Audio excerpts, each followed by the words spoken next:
Roman historiography is indebted to the Greeks, who invented the form. The Romans had great models to base their works upon, such as Herodotus and Thucydides. Roman historiographical forms are different from the Greek ones, however, and voice very Roman concerns. Unlike the Greeks, Roman historiography did not start out with an oral historical tradition. The Roman style of history was based on the way that the annals of the Pontifex Maximus, or the Annales Maximi, were recorded. The Annales Maximi include a wide array of information, including religious documents, names of consuls, deaths of priests, and various disasters throughout history. Also part of the Annales Maximi are the White Tablets, or the Tabulae Albitae, which consist of information on the origin of the Republic. History of Roman historiography. The foundation of Roman historiography. The most well-known originator of Roman historiography was Quintus Fabius Pictor, also known as the founder of historiography. Before the Second Punic War, there was no historiography in Rome, but after, it was needed to commemorate this important occasion. Fabius Pictor took up the task and wrote a history of Rome in Greek, not Latin. This choice of writing about the war in Greek arose from a need to address the Greeks and counter another author, Timaeus, who also wrote a history of Rome until the Second Punic War. Timaeus wrote with a negative view of Rome. Therefore, in defense of the Roman state, Fabius Pictor wrote in Greek, using Olympiad dating and a Hellenistic style. Fabius Pictor's style of writing history, defending the Roman state and its actions, and using propaganda heavily, eventually became a defining characteristic of Roman historiography. Fabius Pictor is known for the establishment of the Aburb Condita tradition of historiography, which is writing history from the founding of the city. After Fabius Pictor wrote, many other authors followed his lead, inspired by the new literary form. Lucius Cincius Alimentis, Gaius Acilius, Aulus Postumius Albinus, and Cato the Elder. Cato the Elder is credited as the first historian to write in Latin. His work, The Origines, was written to teach Romans what it means to be Roman. Like Fabius Pictor, Cato the Elder wrote Aburb Condita, and the early history is filled with legends illustrating Roman virtues. The Origines also spoke of how not only Rome, but the other Italian towns were venerable, and that the Romans were indeed superior to the Greeks.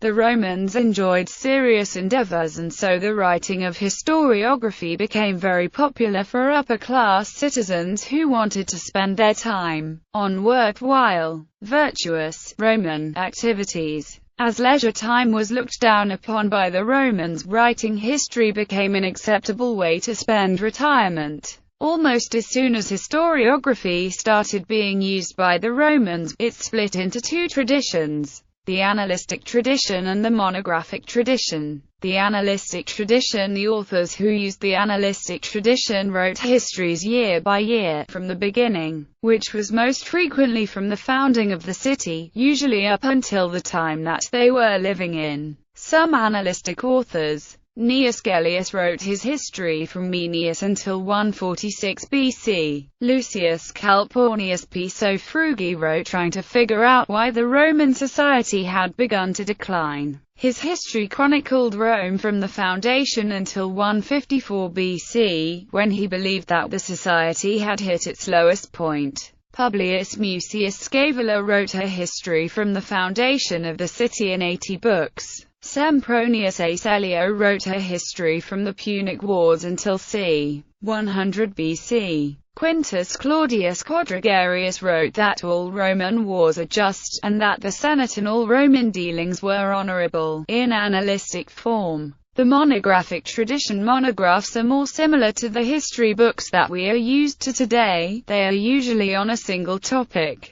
But most importantly, they do not tell history from the beginning, and they are not even necessarily annalistic. An important subcategory that emerged from the monographic tradition was the biography. Some monographic authors, Gaius Gracchus wrote a biography of his brother, Tiberius Gracchus. Gaius Fannius also wrote a biography of Tiberius Gracchus, but showed him in a negative light. Lucius Caelius Antipater wrote a monograph on the Second Punic War. Sallust wrote 2 monographs. Bellum Catilini, which is about the Catilinarian conspiracy from 66-63 BC, and the Bellum Jugurthinum, which is about the war with Jugurtha which took place from 111-105 BC. Factionalized history often, especially in times of political unrest or social turmoil. Historians rewrote history to suit their particular views of the age. So, there were many different historians, each rewriting history a little bit to bolster their case. This was especially evident in the 70s BC when the social wars were going on between the populists led by Marius, and the senatorials led by Sulla. Several authors wrote histories during this time, each taking a side. Gaius Licinius Macer was anti-Sullan and wrote his history, based on Gnaeus Gellius in 16 books. From the founding of the city until the 3rd century BC, whereas Valerius Antias, who was pro-Sulla, wrote a history in 75 books. From the founding of the city until 91 BC. Overview: the historiography we most readily identify with the Romans, coming from sources such as Caesar, Sallust, Livy, Tacitus, and other minor authors, owes much to its early roots and Greek predecessors. However, contrary to the Greek form, the Roman form included various attitudes and concerns that were considered strictly Roman. As the recording of Roman history began to evolve and take shape, many characteristics came to define what we know today as Roman historiography.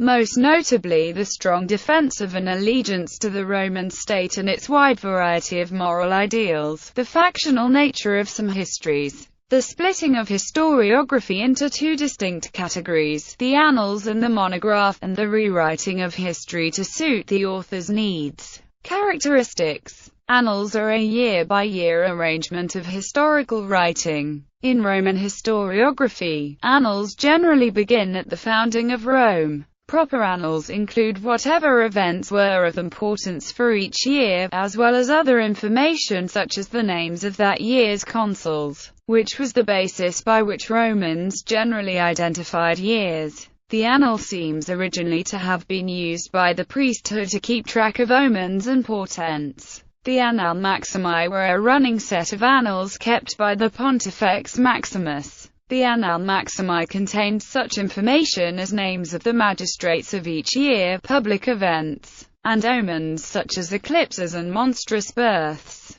The Annal Maximi covers the period from the early Roman Republic to around the time of the Gracchi. Gracchan Annalist seems to refer to the writers of history in Annalistic form who began writing after the time of the Gracchi. Compared to other forms of Annalistic history, these seem more fictionalized, as Roman historians used their histories to illustrate points about their own time, and were not necessarily out to produce hard fact. Still, Gracchanianists have produced interesting insight into the writer's own time, if not necessarily into the time on which they wrote. Sallust and Tacitus are fair examples of Gracchan annalists. A monograph is a comprehensive work on a single subject. The monograph could be written about a single event, a technique, rhetoric, or one of any number of other subjects. For example, Pliny the Elder once published a monograph on the use of the throwing spear by cavalry. Monographs were among the most common historical works found in Roman writings. For examples, see Tacitus, Livy, Sallust, al. In Livy's Ab Condita, much time is spent on the early history of Rome, and on the founding of the city itself.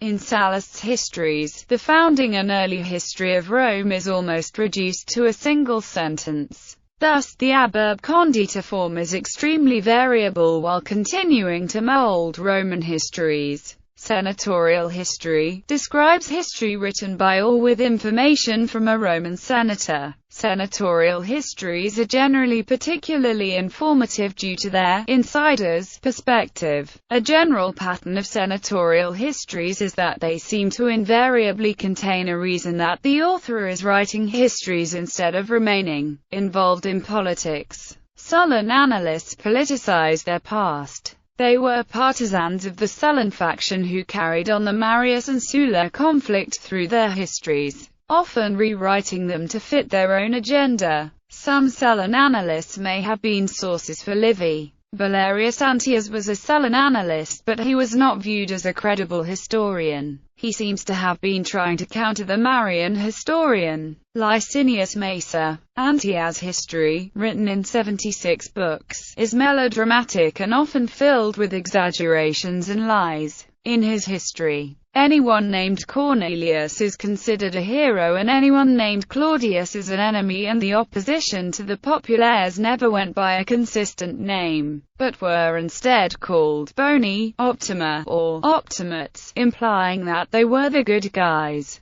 Roman historiography is also very well known for subversive writing styles. The information in the ancient Roman histories is often communicated by suggestion, innuendo, implication and insinuation because their attitudes would not always be well received. Tacitus opposed the emperors and believed that they were one of the reasons for the decline of Rome. Tacitus even wrote disparagingly of Augustus, the most celebrated and beloved of the emperors. Of course, these opinions had to be veiled since they would not have gone over very well. In Roman historiography, commentary I is simply a raw account of events often not intended for publication. It was not considered traditional history, because it lacked the necessary speeches and literary flourishes. Commentary I was usually turned into history later on. Many think Caesar's account of the Gallic Wars, Commentary I Rerum Gestarum, was called Commentary I for propagandistic purposes.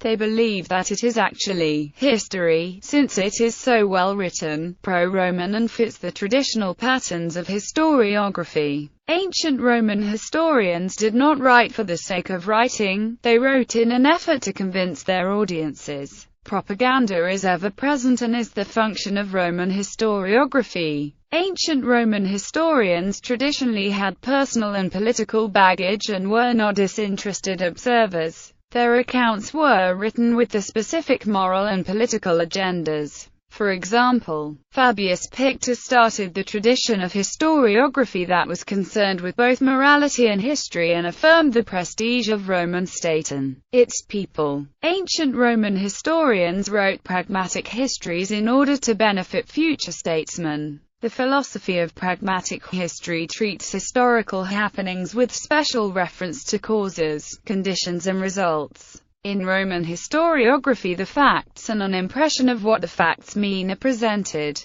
Interpretation is always a part of historiography. Romans never made any pretense about it. Conflict between the facts and the interpretation of those facts indicate a good historian. Polybius, who wrote in Greek, was the first pragmatic historian. His histories have an aristocratic ethos and reveal his opinions on honor, wealth and war. Tacitus was also a pragmatic. His histories have literary merit and interpretations of facts and events. He was not purely objective, rather his judgments served a moral function.